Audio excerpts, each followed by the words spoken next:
Welcome to the Western Illinois University Social Justice Summit. With all of the complexities of life right now, and there are a lot, we are honored that you have chosen to spend time with us. My name is Jill Bisbee, and I'm your host for this session, along with my colleague, Kelly Larrabee. Good afternoon, everyone. My name is Kelly Larrabee, and I echo Jill's welcome and am delighted you're joining us today. Thank you for your participation. We would like to express our sincere appreciation to the Quad Cities Grad Center for sponsoring today's webinar, along with our esteemed colleagues. We'll begin in just a few moments, but first, Jill will review the Zoom features we will be using in today's webinar. Enjoy the webinar. The toolbar is located at the bottom of your screen. The Q&A button allows you to send questions and comments to the presenter at any time during the session, and we will address as many of those questions and comments at the end of the webinar as possible. The second feature we'll be using today is polling. The presenter will ask you questions as a group, and those questions will automatically appear on your screen during the session. We will not be using the chat function that many of you are accustomed to during Zoom meetings. That way, all the questions and answers all funnel into that feature of Zoom webinar. Today's session is the second in a series of 4 webinars focused on equity and inclusion within higher education, and Dr. Layla McLeod will get us started. Thanks, Jill. I'd like to join Jill and Kelly and welcome you to Western Illinois Social Justice Summit. We're excited to have Dr. Eboni Zamani-Gallaher with us today. Eboni Zamani-Gallaher is a professor of higher education, community college leadership, and the director of the Office of Community College Research and Leadership. She previously served as associate head of the Department of Education Policy, Organization, and Leadership, and associate dean of the Graduate College at the University of Illinois at Urbana-Champaign. She serves as the executive director of the Council for the Study of Community Colleges. Her teaching, research, and consulting activities largely include psychosocial adjustment and transition of marginalized collegians, transfer, access policies, student development, and services at community colleges. We're excited to have Dr. Zamani-Gallaher with us today to talk about how community colleges provide access and opportunities for marginalized student populations. And as noted, the title of this is to take a look at issues of access, as well as engaging equity and community colleges. The subtitle here in terms of towards racially just student experiences and outcomes is going to be much of the core of our afternoon conversation for this webinar. But before I kind of get into the content of the presentation, if you will, I wanted to be able to give you a backdrop. Similar to my colleague, Dr. Sonia, who had spent some time with you all last week in talking about issues surrounding access relative to rurality in higher education. I want to also take a few minutes to just kind of talk about contextualizing my own experience, the place and space with which I enter doing much of this work. I am from the South Side of Chicago and a proud Chicagoan. I have also had all of my education in the state of Illinois. You can see from this slide those educational roots. That being one of Catholic education. I went to parochial schools, K through 12. I am a proud alum of Holy Angels School on the south side of Chicago. You can see the children in the street there in front of Holy Angels. We did not have much in the way of playgrounds and the like, but what we did have was understanding that we came from greatness, that our Blackness was something that was a gift and that we could do and be anything. So they prepared us not just to be ready for the world, but we were always ready to compete. Having gone from that all Black parochial setting, I matriculated to Maria High School, nestled in Marquette Park, an area of Chicago, again, very much racially segregated. Many cities are, and Chicago's no different. And on the southwest side of Chicago, Marquette Park was home to a lot of racial intolerance and anti-Blackness in terms of effect. And it was, routine for me to be called racial slurs, but not so much within inside of my school in as much as it was the community with which it was nested. So again, it was very pivotal in shaping this backstory, how I come into this space, how I end up doing the kind of work that I do, because it was there, where the annual Ku Klux Klan rally was held across the street from my high school, but that I learned about other cultures aside from my own, and then matriculated to undergraduate as well as a graduate degree at Western Illinois University. So it's a point of pride for me to spend time with you all today as an alumnus of WIU, having received my Bachelor's of Science and MS in Psychology, the MS in Experimental Psych. Spent some time at U of I working on my doctorate, in between time with various appointments within ACT, as well as Mathematical Policy Institute, and within student affairs positions, instructor positions, teaching positions, and research appointments. And so that gives you an idea of who I am in terms of kind of the background. But more importantly, I want to spend some time about how this time at Illinois was very pivotal. So when I came to the University of Illinois 25 years ago, the first semester on campus there was an elective course, community college leadership. At the time, I was not interested in it, and my then advisor suggested that I take a look at the course if I really wanted to understand the entire landscape of higher education. And so I took his advisement, and in that course, I saw reflections of myself. And it was in that course that I met Deborah Bragg, and Dr. Bragg was the founder, is the founder of the Office for Community College Research and Leadership. I studied with Deb, and under her tutelage, I began to understand the fuller context of higher ed from the realm of the two-year context. And so I got recruited back here 6 years ago, and have spent the last 5 as the director of the Office for Community College Research and Leadership. You can see from this slide that we have 4 pillars, if you will.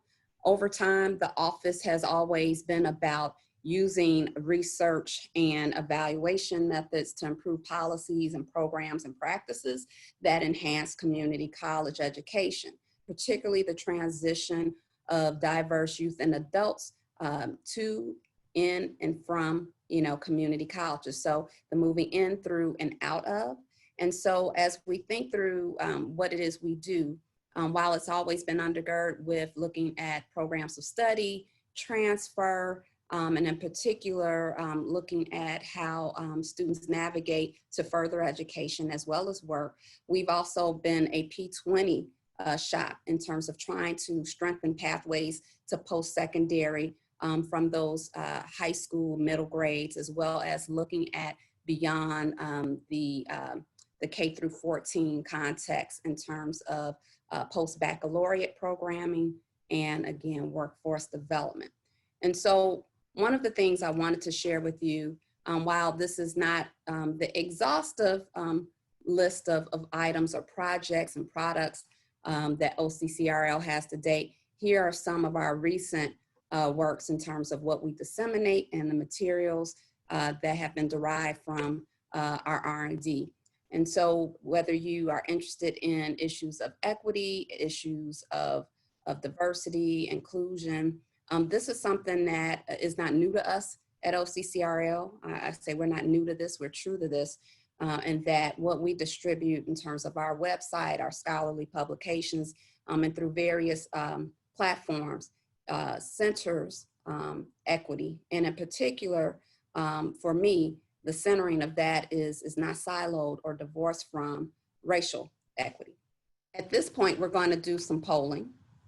And so, Dr. Layla.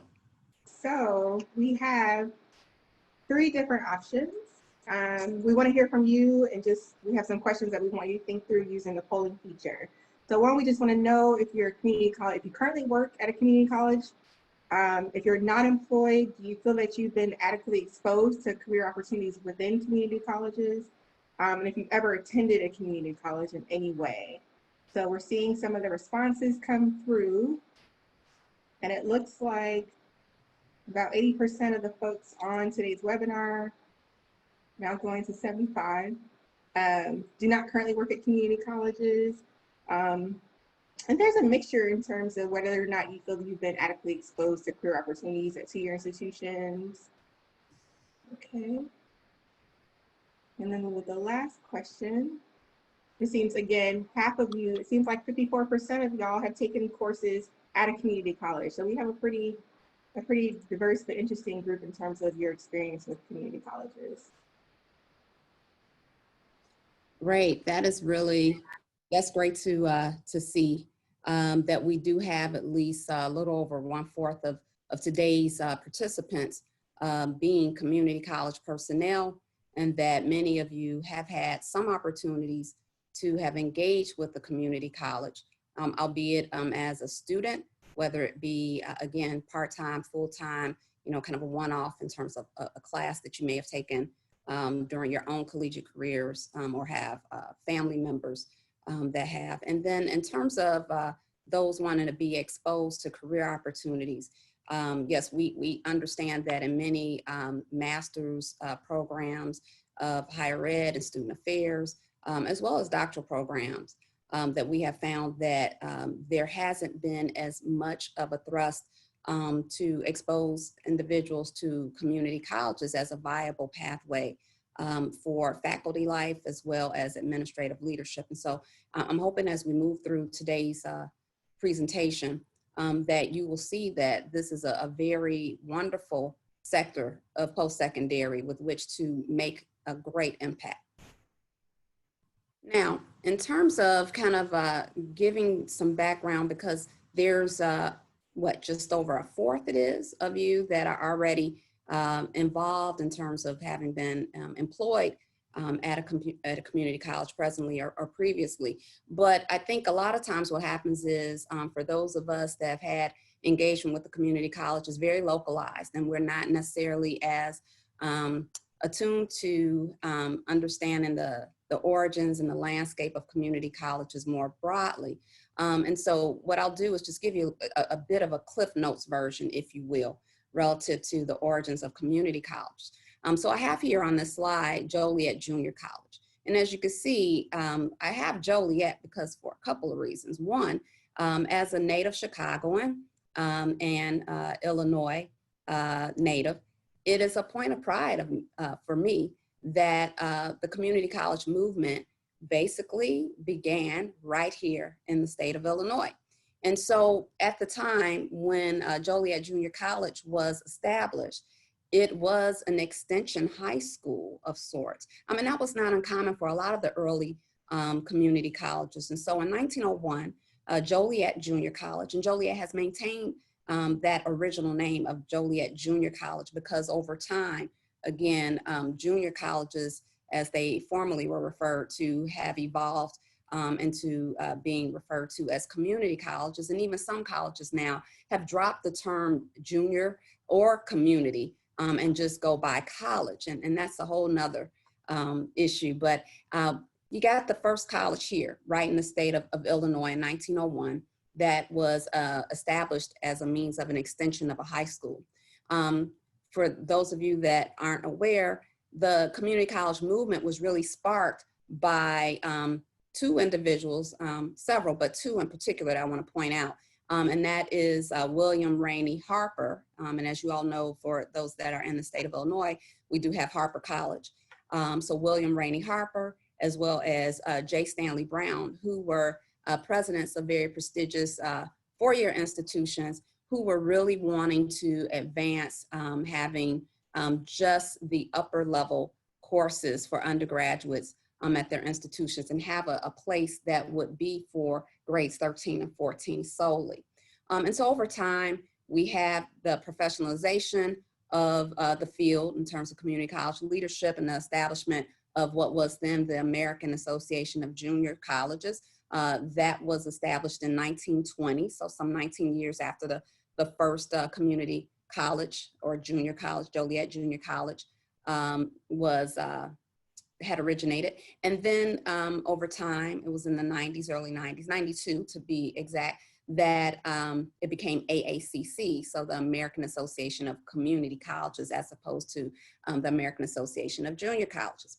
Now, one of the things in terms of the origins of community colleges is that there have been rapid expansion, particularly between the 1960s and 70s, and actually a little ahead of that in the 50s. So with the rapid expansion of community colleges popping up all around the country, we really can credit that as a massification, if you will, of higher education. So prior to the Truman Commission, and particularly part of what was key there was the GI Bill of 1944. So you have this broadening of participation and of access, whereby coupled with the GI Bill and President Harry S. Truman's Commission on Higher Education, calling for post-secondary not to just be for the elite, but for the masses. And then with the Higher Education Act of 1965, that also, again, in terms of issues of access and the broadening of post-secondary, in particular with community colleges, made higher education even more accessible as it established grant programs. So one of the things that's really also important to note, just as a sidebar relative to community colleges, is that there's great variation in terms of the core functions. There is a comprehensive mission of the community college, and they really all do different things in terms of having an emphasis on transfer, on workforce development, on continuing education. And you can see within different areas, there's governance that varies as well. So whether it be community colleges that are systems relative to the multi-district, the multi-campus. We see the governance play out differently in terms of coordinating boards. And so you will see that differ across the states. Just to use our own home state as a point of reference, when we think about local governance, most community colleges, can operate within special districts. Within those districts, they have property taxes and revenue that they draw. And in the case of community colleges that are governed by board of trustees, the boards are elected by the citizens residing in the community. When we think about the city colleges of Chicago, the board of trustees are appointed by the presiding local government. So the mayor of Chicago appoints the board. So that's, again, another nuance. So I won't go all the way down the rabbit hole of governance relative to the differences in coordinating boards or state level boards, but I just thought it was worth noting before jumping right into this, that, we do have governance that is consolidated, that can be in one system. It could be multi-campus systems. And so some are previously independently governed institutions, whereas others aren't. Part of the core mission of community colleges, again, when we think about the issues of transfer, as well as not just further education, but workforce development and gainful employment, are issues around college and career readiness. As you can see here, what I have is the most recent ACT readiness benchmarks. And so per the 2019 college and readiness benchmarks, you can see, and this is for all high school students, seniors having taken this, graduates, 59%, so 6 out of 10 are college ready and are career ready as it relates to English, 45% in reading, roughly 2/5 in math, 36% in science, and then a meager, roughly 1/4, 1 in 4 of all high school graduates met the benchmarks across the 4 areas right here. So now I want to kind of talk about issues of access and how race actually exacerbates issues relative to outcomes and access. So when we look at college and career readiness, you can see some things play out differently. I just showed you kind of like the census of high school seniors and levels of readiness or lack of preparation, if you will, some skill gaps. What we have here is broken out by the subject areas, where you can see that 32% of African American students, and I'm just looking at English again, roughly 3 in 10 of American Indian students, 7 out of 10, almost closing in on 4/5 of Asian American students, and you can see as you move on, have been deemed ready, right? They meet or exceed the benchmarks. We see some real issues in areas of math.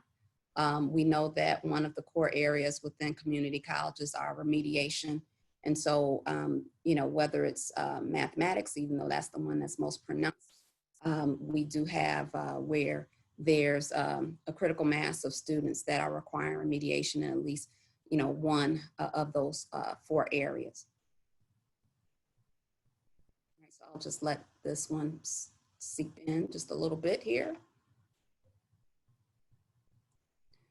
So why did I bring that up? Well, one of the reasons I wanted to kind of unpack, if you will, and disaggregate the data when we look at those that are college going, particularly at traditional age college goer, relative to their college and career readiness, is that we have many young adults and youth that are ill prepared for not just college, but also for industry, for the workforce.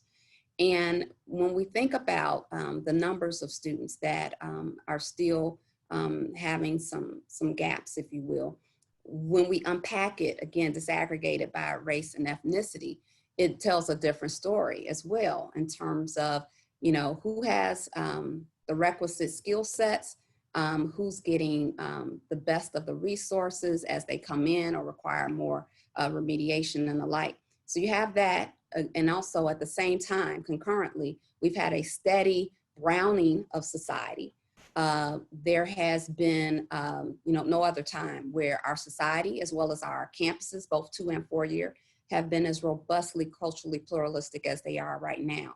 And so they are mirroring society, and there has been a literal facelift, if you will, a changing face of students as we see play out in society. And in some areas, we have majority minorities within the school settings, and particularly when we think about school age kids, much ahead of the curve in terms of majority minority.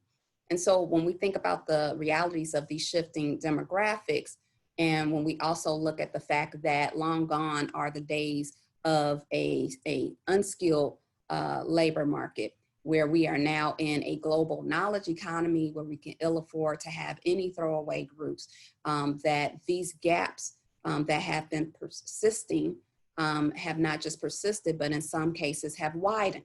And so we really need to be clear on what is going on and addressing equity gaps. But when we say equity gaps, calling a thing, particularly when we see that these are racialized inequities and gaps for college and career readiness amid growing diversity in our society.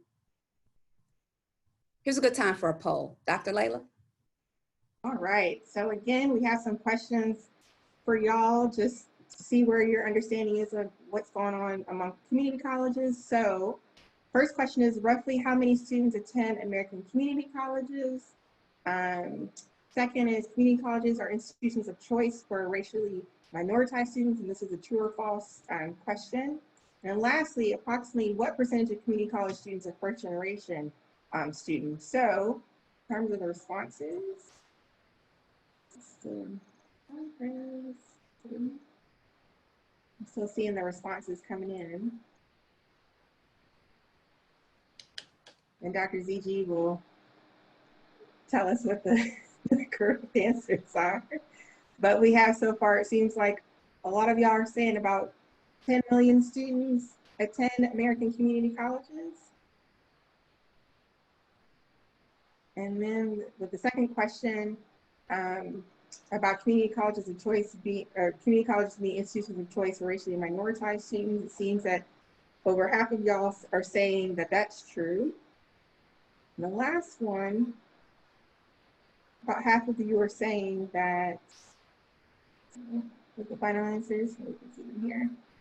You can see the results. So Dr. ZG, tell us where we are. Sure thing.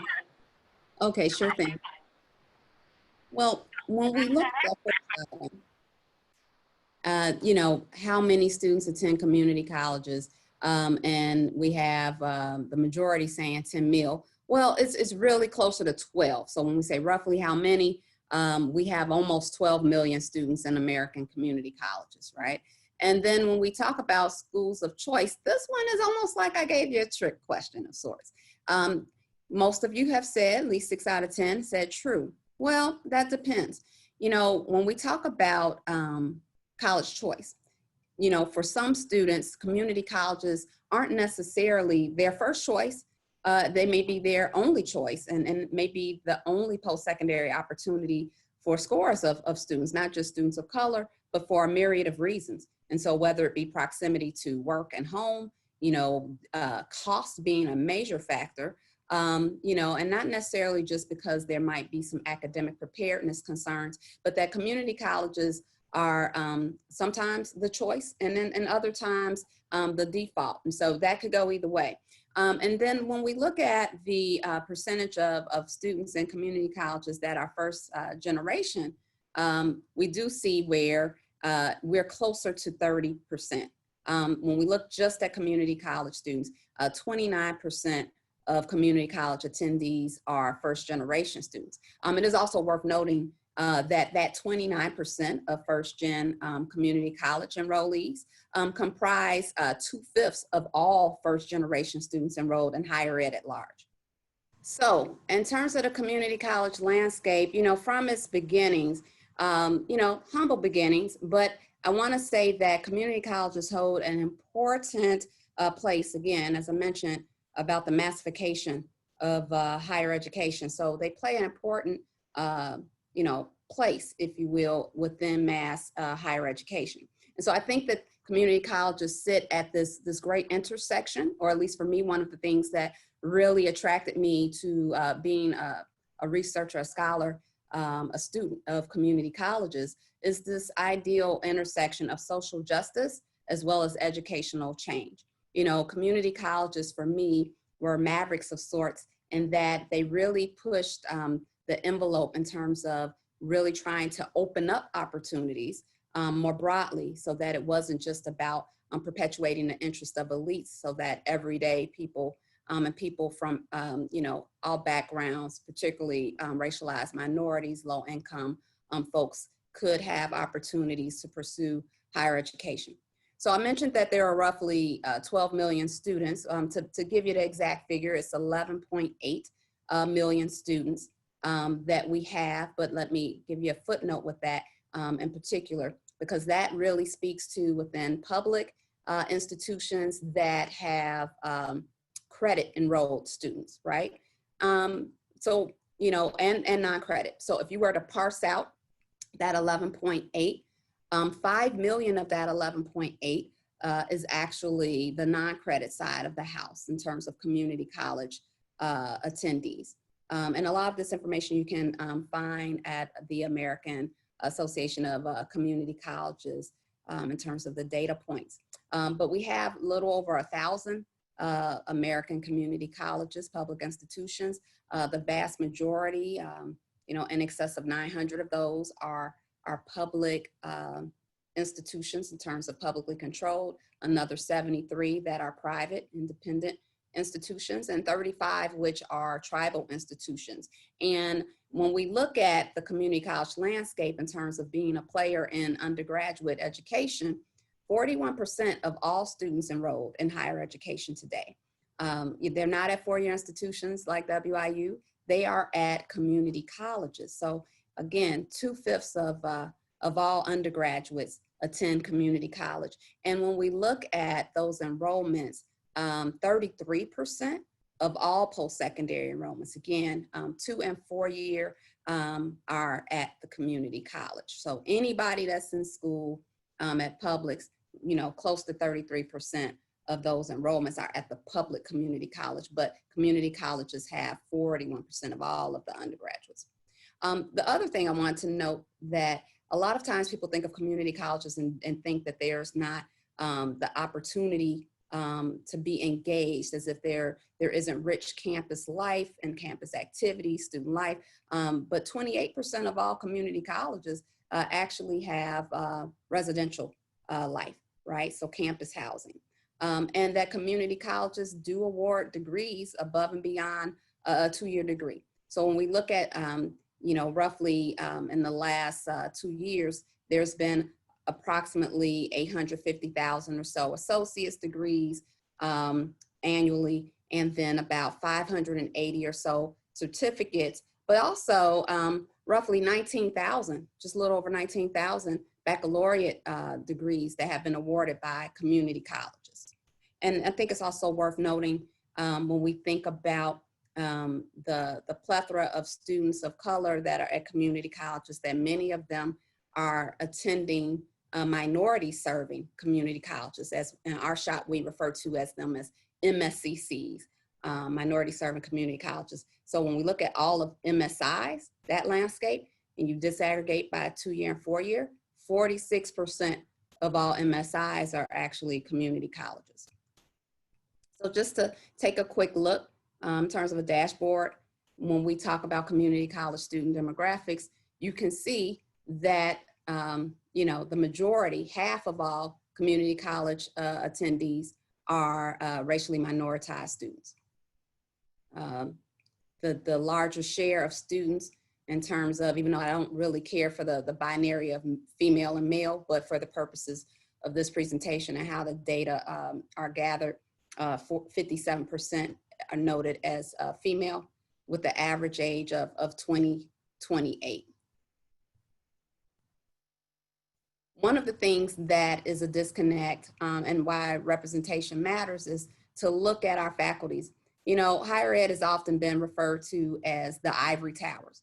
And right now, trending on Twitter has been, and Dr. Raymond Goings has really kind of kicked some things off, in us having what is the hashtag Black in the Ivory, right? Well, whether it's a 2-year or a 4-year institution, publicly controlled or private, research one or the like, it is ivory, right? And so it's robustly white in terms of the faculties, which is not necessarily proportionate with that of the students that are enrolling in the institutions across institutional type and tier. So as you can see, the larger share, roughly 4/5 of all faculties, and a little over that when we look at the liberal arts institutions, are white faculty.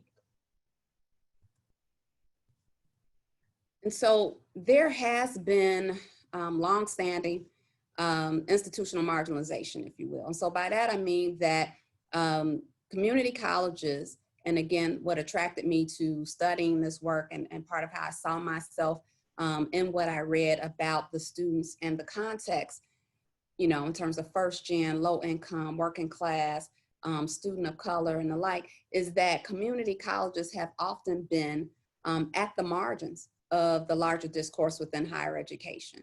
And as they have been marginalized as institutions, these are the same institutions that have sought to do the most for the most marginalized, right? And so when we think about how they've been received, time and time again, it would be a deficit framing and lens by which folks would look at community colleges or talk about community colleges. Early in my career where I asked folks, in a word, give me an adjective, community college. And it was rare that I would hear something that was positive and affirming relative to community colleges. Thankfully, that's begun to not be as prevalent in these last years. And I think some of that is because of the attention that community colleges received during Barack Obama's administration. Then President Obama, in his first term in 2009, kicked off what was the American Graduation Initiative, where he talked about the need to have at least 60% of all adults have a post-secondary credential, and that we don't get there without community colleges. He then later, by 2015, proposed the free community college, right? Making community college tuition free to many residents. And so we do have several states in which that that kind of college promise, you know, is occurring, right? Tennessee being among the first, but also seeing that play out now in Indiana, Oklahoma, and other states. I won't get into the thick of this, but when we talk about transfer, a lot of times people just think of transfer as that movement from 2 to 4 year. And so when we talk about issues of access, matriculation, equitable student outcomes, transfer and the function of transfer has a lot of promise relative to student mobility, as well as equitable student outcomes when transfer occurs and occurs well. But there's a lot of issues relative to articulation agreements and the like. But vertical is that 2 to 4 year. Lateral, a lot of swirling, as student affairs professionals call it, where students might go from 1 2 year to another 2 year institution, you know, or 4 year to 4 year. And then reverse transfer had traditionally been thought of as when a student started at a 4 year institution and then they were to transfer to a 2 year, as in the transfer back to go in the reverse. So I want to try to go to some polling at this point. Dr. Layla. All right, we have some more questions. And I also just want to remind folks that as you have questions, as Dr. ZG is talking, you're welcome to put that in the Q&A box and we'll definitely get to them at the end of the presentation. But we want, you know, to hear from you as she's speaking as well. So our next set of questions are just, you know, true or false questions. And you can go ahead and, the polling is getting ready to go now. True or false, there are fewer community colleges today than there were 20 years ago. Second question is, there is no difference between reverse transfer and credit when it is due. And lastly, transfer receptive cultures are the responsibility of 4 year institutions. So go ahead and let us know what you're thinking. All right, it seems like folks are thinking that there are fewer, wait. The first one is false. They're saying that that it's not true, that there are fewer community colleges today than there were 20 years ago.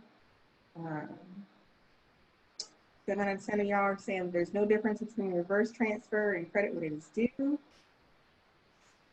And I think there's some mixed feelings about the last question, that it's the responsibility of 4 year institutions to create receptive cultures. So Dr. ZG, what are you thinking? That is the case, right? So when we talk about fewer community colleges, folks say that's false, but it is actually true, which is ironic. There's been steady increases in the number of students that have sought community colleges, but when you kind of unpack that data and disaggregate it and look at the institutions in the last 20 years, we've had about a 15% decline in the actual number of institutions. And there's also been some declines relative to the students attending community colleges as well, per fewer institutions. But we've seen growing numbers of first gen and students of color attending community colleges. So in fact, when we talk about who the students are for those that are students of color, 57% of Native American students that are enrolled in higher ed are in community colleges. 52% of Latinx students that go to college are not, again, at 4 year institutions, but at 2 year institutions. And roughly, 2 out of 5 Blacks, so 42% of Black collegians are at community colleges, as are 39% of Asian American students. The no difference between reverse transfer and credit when it's due, I'm happy that y'all said false, because reverse transfer, while that is, someone going to a 4 year, then returning or going, kind of in the reverse, so to speak, to a 2 year, is different from credit when it's due. And credit when it's due, also referred to sometimes as reverse transfer, is the transfer of the credit. So as a student stops short of getting a credential at a community college and they go on to a 4 year institution, that there are articulation agreements in place to then have the credit that they are working on in their baccalaureate programs go back to the community college program of study in order to have credit when it's due result in a credential and associates, so that we don't have the some college and no degree should that student stop out at the 4 year. And then transfer receptive cultures are the responsibility for all institutions. I think, you know, in particular, the onus has been placed on community colleges more often than not, but it's actually a shared responsibility that we have, both the sending and the receiving institutions to be receptive to transfer. And so when we say, you know, that is false, you're correct. That's false. It should be shared. Dr. Zigi, while we wait for that to start, I have a question that I think really ties into the polling question that I want to present to you. So it says, what are some resources that you would recommend to kind of build that shared culture, that receptive culture in terms of being transfer receptive? What would you recommend that four-year institutions do to build better partnerships with two-year institutions? Well, actually, a presence on their campuses would be a good start. I think more often than not, you know, when we talk about the partnerships, sometimes is where, again, the onus has been placed on the community colleges to reach out to the four-year partners as opposed to the reverse. And having a place on the campuses where you provide transfer advising and have a presence on those community college campuses and working very closely with folks. And then also, you know, in terms of a resource, I think one that's just come out actually, I want to say it was in February, which is a great resource.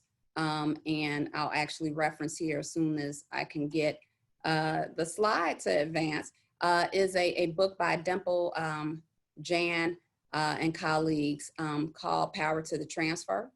And it really kind of speaks to, and Dimple has done some really great work with respect to speaking about how you foster transfer receptivity and the extent to which institutions, in terms of the four-year context, can be and what it takes to be transfer-friendly environments and be responsive to fostering greater partnering to create you know, more upward mobility for students via the transfer function.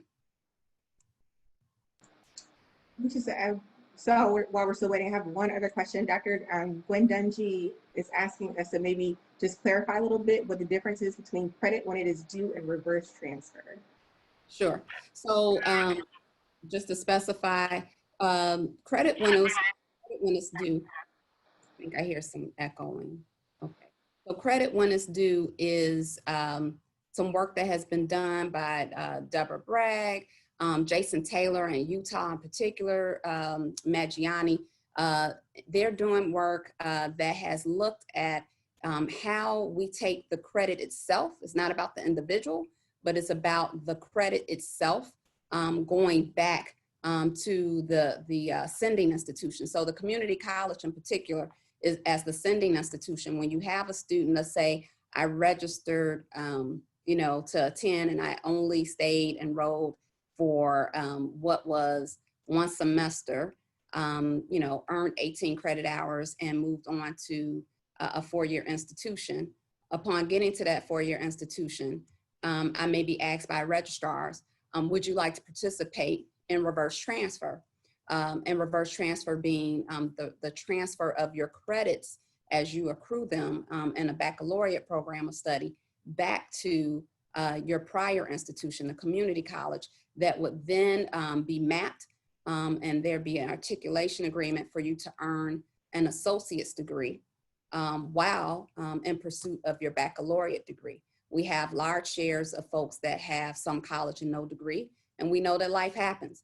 And so in the event that a student stops out, then he or she, you know, they would have the opportunity to have earned a credential with some labor market value, you know, by having participated in credit when it's due, versus the traditional way of looking at reverse transfer, which has been to have an individual start at a four-year and then leave that four-year and enroll in a community college.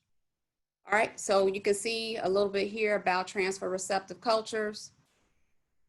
And then I'm not gonna spend time on this given some of the delays, But, you know, we need all hands on deck in terms of student support services and student affairs. In particular, as it relates to student affairs, I think that is very necessary and doesn't readily occur as often as it ought to, that student affairs professional, college student personnel, and community colleges, those student services folks, are looked at as co-curricular partners in advancing the academic mission.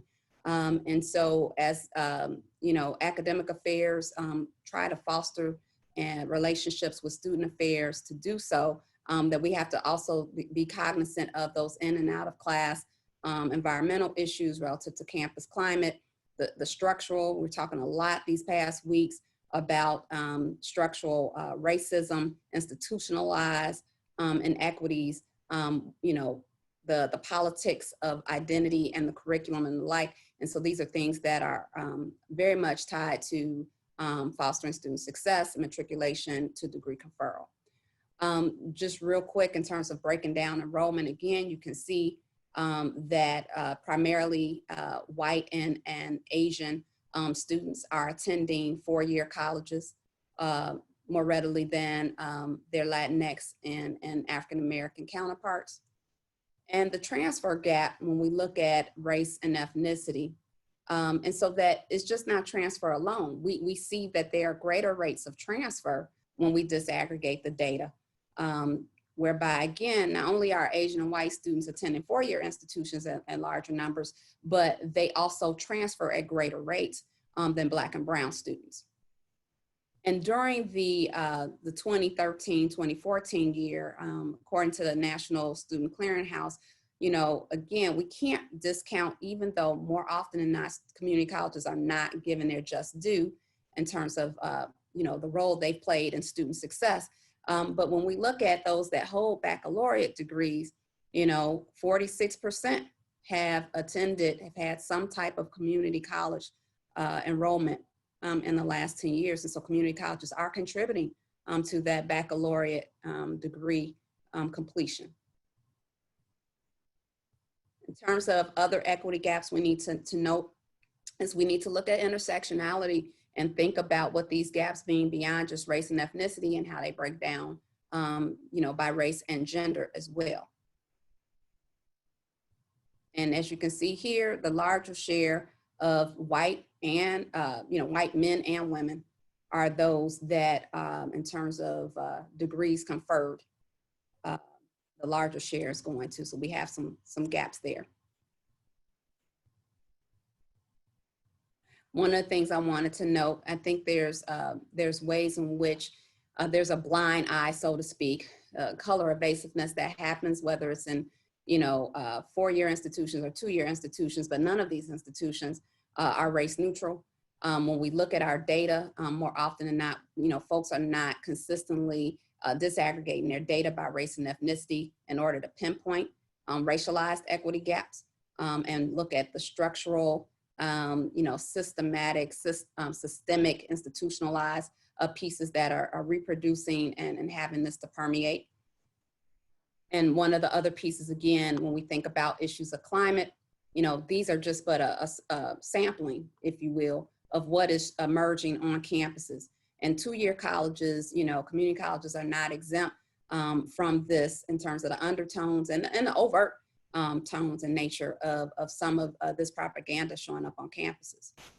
One of the things I wanted to mention, particularly in lieu of recent events, but when I say recent events, I say it loosely, particularly as a African-American woman, that there's nothing in terms of recency about this, but this is long-standing. There's a very long, you know, history of what is happening, but it's playing out in a way that is more pronounced at this current time. But there's been an uptick in hate crimes overall in society, and that is also playing out on our campuses.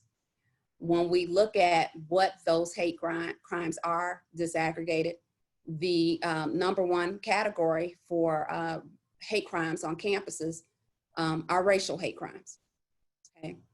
Now, when we unpack that and look at the data that's community colleges specific, disaggregating that data in higher ed, you know, the stats that are coming to the Department of Ed and from the FBI crime stats, you can see an uptick, if you will, in hate crimes at community colleges.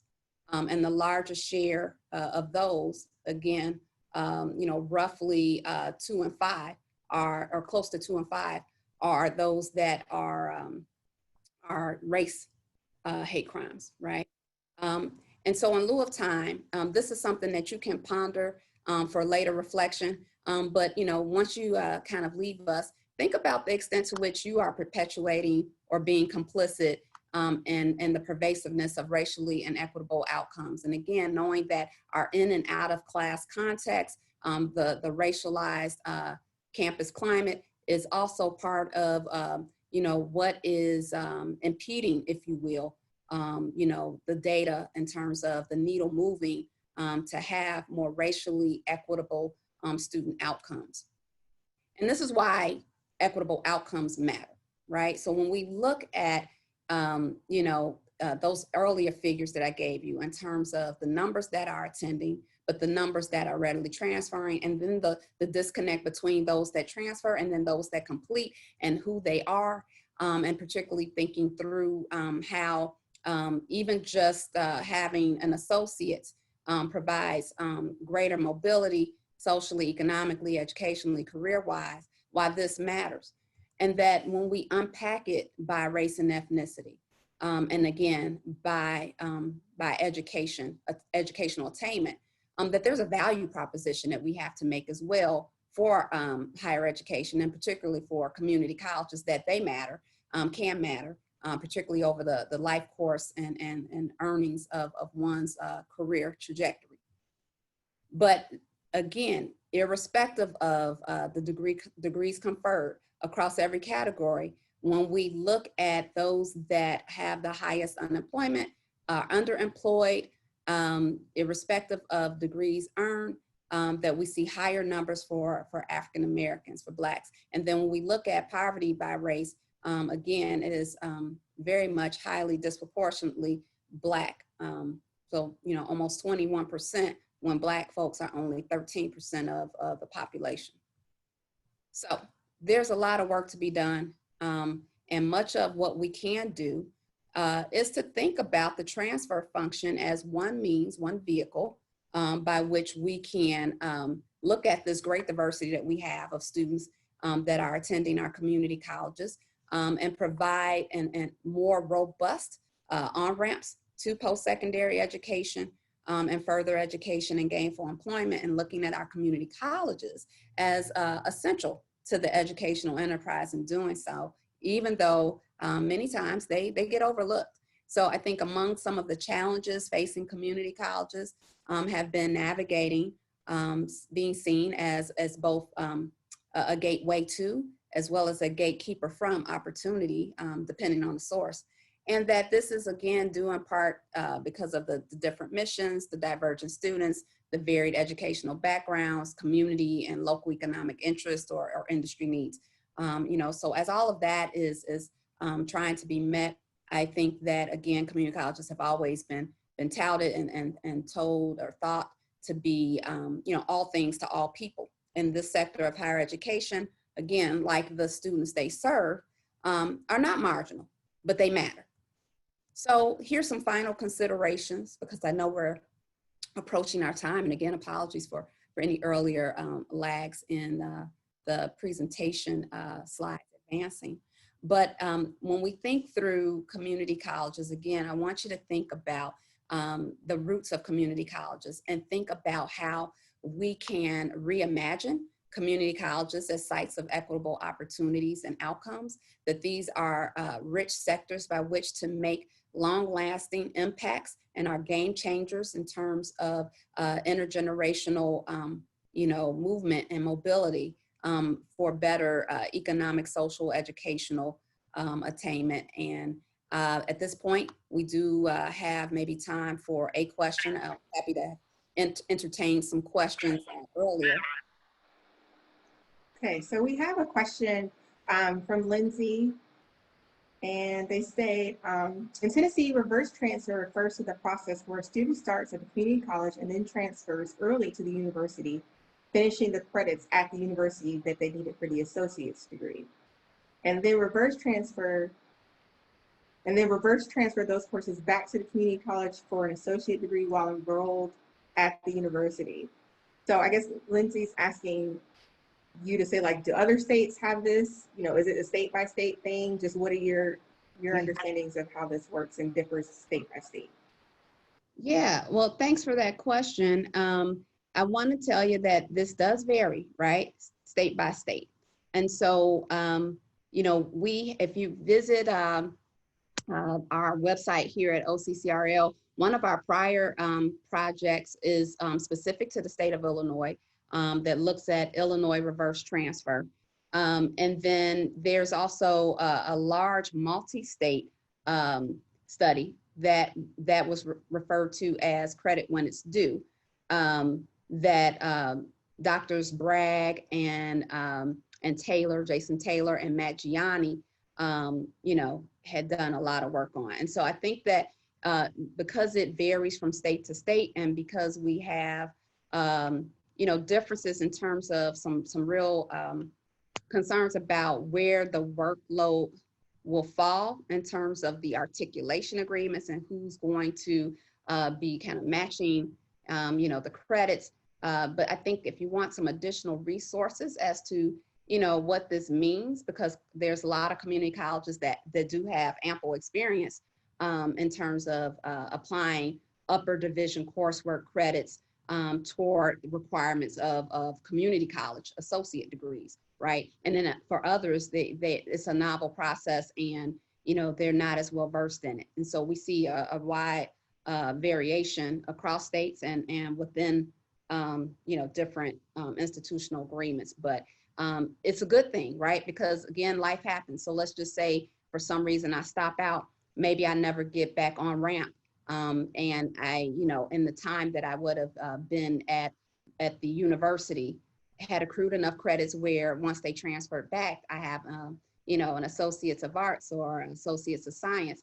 Will that actually mean something in terms of, you know, my earning potential and my ability to navigate and over the life course of, you know, what I have earned and can save, you know, means a lot more than if I were to just have, you know, no credential at all and just have some college with no degree. We have some more questions. I'm going to go, and I think they all kind of center around this idea of just the ways that we talk about community colleges. So Holly, for example, asked us, how can we work to kind of dispel the myth that two-year institutions are lesser than, right? Like I think your whole presentation has kind of talked about the ways that they expand access and opportunity, but there's still this stigma attached to them. So how can we work to dispel that myth? Right, you know, and that's been long standing, but again, I've been heartened that not as much in more recent years, or at least the last decade. I see there's been, the pendulum has swung a bit, where when I ask about, you know, perceptions, you know, lay people about the community college, that it isn't necessarily one that's deficit laden, but one that is, you know, that's where you go, you know, because you can, you know, people are looking for more bang for their buck, if you will. And so that is not where it isn't considered as rigorous or robust, but that you can save money and it's affordable, and that there are students that are there because they choose to be there, not because they have academic ill preparedness. But then there's still, as Holly's question, you know, noted, there's still work to do in terms of public perception and persona relative to community colleges. And I think some of it is challenging when we hear people say those things, to call them out on it and say, you know what, well, how is that? Why would you say that? Because I think sometimes our own peers can perpetuate that, where, you know, some of the barriers to creating these transfer receptive cultures is that we don't have transfer friendly environments at four-year institutions, whereby four-year counterparts may have the perception that, you know, well, their stats isn't our stats, or that it's not as rigorous, when that's not necessarily, you know, founded. And so I think, when you push back on that, particularly when the data does show, and particularly, folks should check out the National Institute for the Study of Transfer Students as well. The data does not bear out necessarily that, students that transfer from community colleges do not perform at, if not exceed, right, and do better than native or FIDIACs, first time in any college. And I know in my experience with some of my work, I've seen where the transfer students in our studies, their GPAs are higher on average, actually, than that of their four-year counterparts that started at four-year institutions. And so I think being armed with some of that can help to dispel some of these myths and, the kind of negative perceptions that have lingered. Okay, so in the interest of time, I'm just going to share just one last question, and folks are more than welcome to reach out to Dr. ZG, but also the center at the University of Illinois. And the last question kind of speaks to practice, right? So we're knowing that if we're hearing that students are not always having the best experience, Thomas asked us, what can you share about equity in community colleges with regards to student affairs or student engagement work on these campuses? So what can folks, practitioners do to support students on those campuses? Sure. Well, some of our recent work, we've been fortunate. We've had some funding from the Lumina Foundation and Bill and Melinda Gates Foundation to actually take a look at expressly that, right? So how do we advance, racial justice and equitable student outcomes within the community college context, because these have largely been four-year centric conversations whereby student services folk, student affairs practitioners in the community college context have been overlooked in the way of being given some additional resources to take a look at those issues. And so in some of our work, we have done executive coaching, if you will. We work with different teams that include student affairs people alongside IR and faculty and administrative leaders to look at equity consciousness and the extent to which there are equity-minded practices at play, and how they can pinpoint equity gaps in the data to look at their programs of study, as well as other programs that aren't credit-producing programs that might fall within the student affairs side of the house. We provide professional development in terms of resources where we have some kind of on-the-go anytime, and then actually the handout that Dr. McLeod and our WIU family will share with you from this presentation. There is an additional resource that does have in the way of webinars and podcasts and videos, what can be utilized to really talk through issues of race, racial justice, implicit bias, racial antipathy, looking at the utilities of intergroup dialogue, particularly race dialogues, and how student affairs folk can advance conversations and move the needle on chilly campus climate. So those are some of the resources that we can share and have available. Awesome. Thank you so much. So I have a select references that'll be a part of the handout that you receive. Here's some additional works. A through line in my work is, again, thinking through pipeline, that a lot of these issues are not just within, K-12 or, post-BAC, but are P20 issues. And so what ties this work together is looking at issues relative to marginality and mattering, and the extent that minoritized populations have access, that we broaden participation and have equitable outcomes. If you want to stay in touch with us and get more information, please do, look us up, sign up at OCCRL-Illinois.edu mailings. A couple times a month, we send out resources and updates on various projects and products and news. And, if you want to contact me, please, again, you can see the contact information here. I'm happy to have you stay in touch. and talk with you more about issues related to community college education and more namely advancing racial equity. Awesome. So again, we just want to thank you, Dr. ZG, for spending time with us today and sharing your work in understanding community colleges and higher education. Again, folks, we'll have a handout will be emailed to you that has additional information with all the resources that were shared today. Again, we want to thank Jill Bisbee and Kelly Larrabee and Shirley Moore for all of your help with this webinar series.